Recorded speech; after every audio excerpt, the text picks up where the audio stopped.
It's day 30, and it all begins with a small step.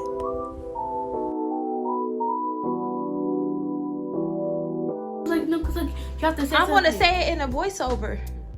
Ew, that's disgusting. You say something then. No.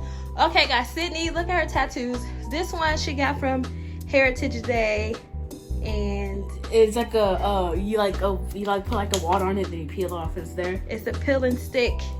And then I picked her up from school today, and look at this one.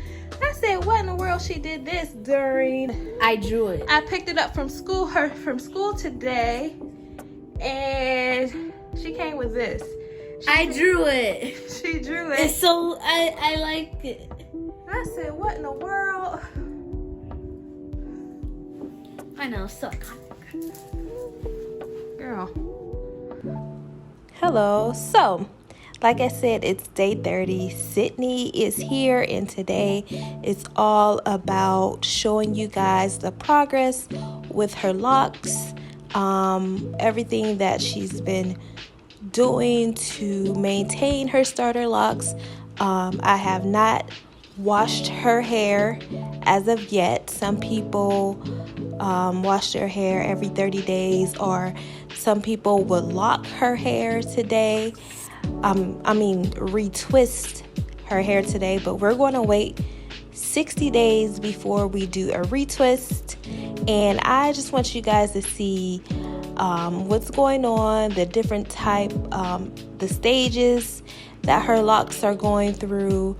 They each have their own personality. Look at the spring, the shrinkage, and I like that shrinkage because shrinkage always means your hair is healthy and she does have length. It's growing, not too much in a month, but I do use my hair growth oil on her hair all the time.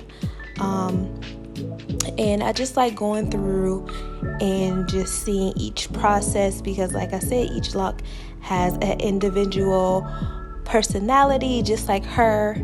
I feel like you guys never got to see Sydney's personality. She has a great personality. She's a jokester. She likes to laugh, but you guys never saw that because she will always come on here getting her hair done. And that's my favorite lock right there.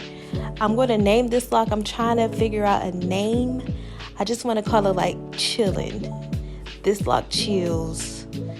But I don't know if there's a name for that, but I don't know if I want to be deep or just playful. But I'm going to think of a name for that lock right there because it just lays by her ear so effortlessly and so perfect. Here's the top of her hair.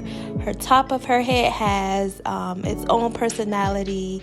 It's doing what it's doing. I don't know if that's budding or what, but I'm loving the process. She loves the process.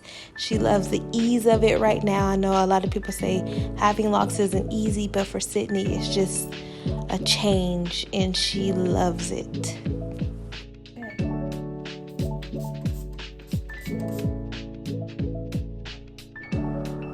So one of the things that I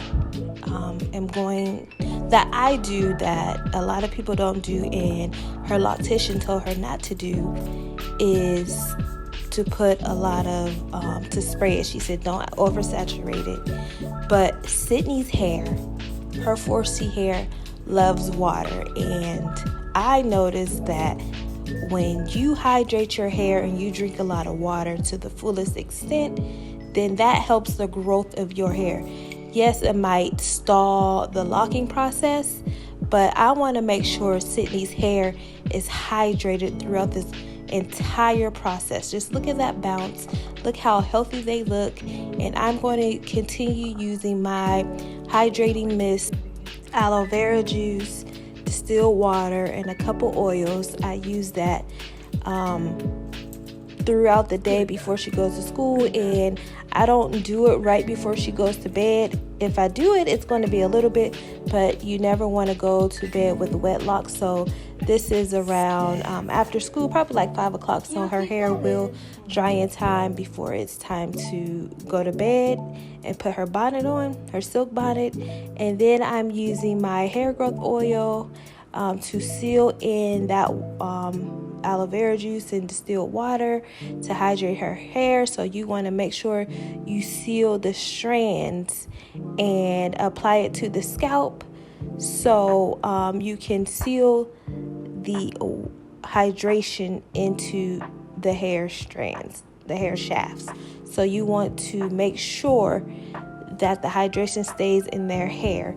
And I noticed people say, because I've been doing a lot of research, that you're supposed to treat your locks different, but no, your hair is still your hair. You still have the same texture of your hair, and you always want to maintain the health of your hair and your scalp. So it's some things that you don't do, but the main thing that will never change is how you hydrate your hair and how you seal in moisture. That will never change. That is the basis, and that is what I'm going to live by with Sydney's lock journey, and you can't go wrong with that. I never washed her hair monthly. It's always been maybe 2 months. I don't know, but I know locks, you want to make sure your locks are clean and they smell fresh. So after her locks, because there are steps with the locking process, it's the starter locks and then the budding. And I just want to make sure Sydney's hair is maintained well and is hydrated.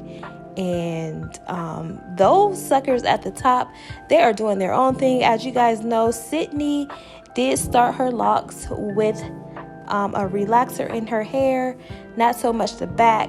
I feel like her hair is locking like it should. The top, when she first got it done, it was kind of puffy at the top. So I don't know. We're going to see with her retwist how, if we need to divide those locks up at the top or what's going on, because she was natural at the top, so at that very top. But I don't know.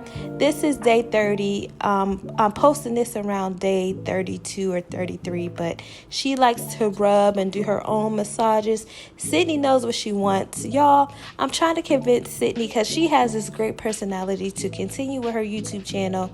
She says she doesn't want to do it, but if you guys just go blow up her channel, it's called Sid TV. I'll put the link under, because she has the best personality, and I just want to set her up for the future. So if you guys can help me out with that, I want you to see how her personality and how she has blossomed. She's always been like this, but it's coming out more.